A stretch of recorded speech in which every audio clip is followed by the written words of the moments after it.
দেন, আমি এতে স্বাক্ষর করব। দাউদকান্দি থানার ওসি বলে, আপনার বর্তমানে চিকিৎসার প্রয়োজন, আগে আপনি চিকিৎসা করতে হাসপাতালে যান, আমরা যথাযথ ব্যবস্থা নিব এবং আমরা যে আসামিকে থানায় এনেছি তাকে যদি আটকায় রাখতে হয় আপনার স্বাক্ষর লাগবে, আপনি আগে স্বাক্ষর করুন। পরে আমি স্বাক্ষর করলাম। এখন কথা হচ্ছে মূল কথা, যেখানে দাউদকান্দিবাসী, দাউদকান্দি সাংবাদিক, দাউদকান্দি পুলিশ, আনাচে কানাচে সবাই জানে আমার সাথে হওয়া জুলাইয়ে 24-এর ঘটনাকে কেন্দ্র করে, ছাত্র আন্দোলনকে কেন্দ্র করে আমার সাথে ঘটনা হয়েছে এবং আমি নির্যাতনের শিকার হয়েছি।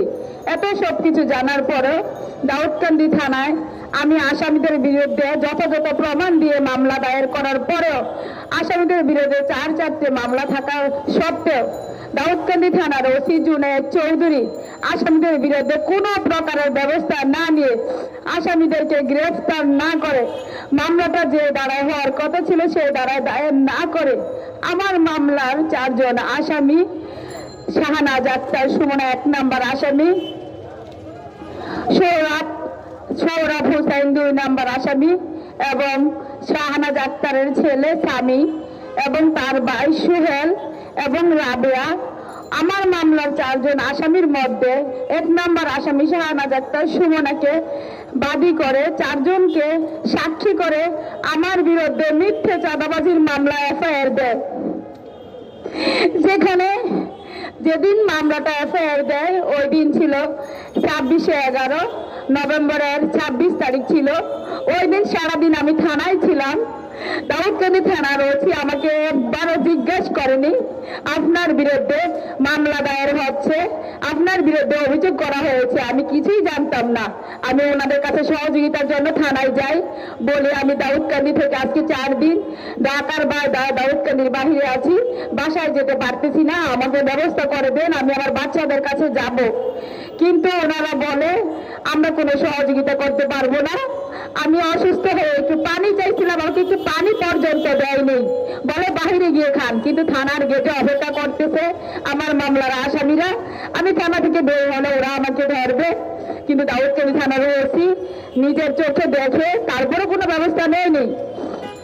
পরবর্তীতে আমি সেখান থেকে দাউদকান্দি থানার 2 জন সাংবাদিকের সহযোগিতায় আমি ঢাকাতে গাড়িতে উঠায় দেয়, আমি আর বাসাতে যেতে পারলাম না, আমি রিটার্ন আমার দৈনিক ভোরের সময় অফিসে চলে আসলাম। ওরা পর রাতের 8টা বাজে খবর পাই আমার নামে মিথ্যে চাঁদাবাজির মামলা এফআইআর করা হয়েছে। আমি নাকি ওদের কাছ থেকে হোয়াটসঅ্যাপের মাধ্যমে 5 লক্ষ টাকা চাঁদা চেয়েছি, কিন্তু যেখানে আমার মোবাইল ফোনটাই আমার কাছে নাই, আমার মোবাইল ফোন, আমার হোয়াটসঅ্যাপ, আমার ইমো, ফেসবুক আইডি অন্য কেউ ব্যবহার করতেছে এবং আমার জিমেল পাসওয়ার্ড মনে না থাকার কারণে আমি কিছুই ফিরাইতে পারি নাই। আমি সবকিছু ভুলে যাওয়ার কারণে আমার ফেসবুক, হোয়াটসঅ্যাপ, ইমো আইডি ওরা ব্যবহার করতেছে। সেখানে আমি চাঁদাটা কখন চাইলাম, আমার নামে মিথ্যে চাঁদাবাজির মামলা যখন এফআইআর দিল, আমি আর বাসায় যেতে পারলাম না, আমি ঢাকাতেই থেকে গেলাম।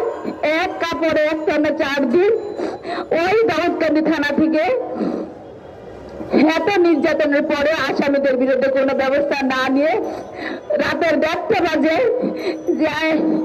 দাউদকান্দি থানার পুলিশ ফোর্স আরো সাথে সেনাবাহিনী, আর্মি নিয়ে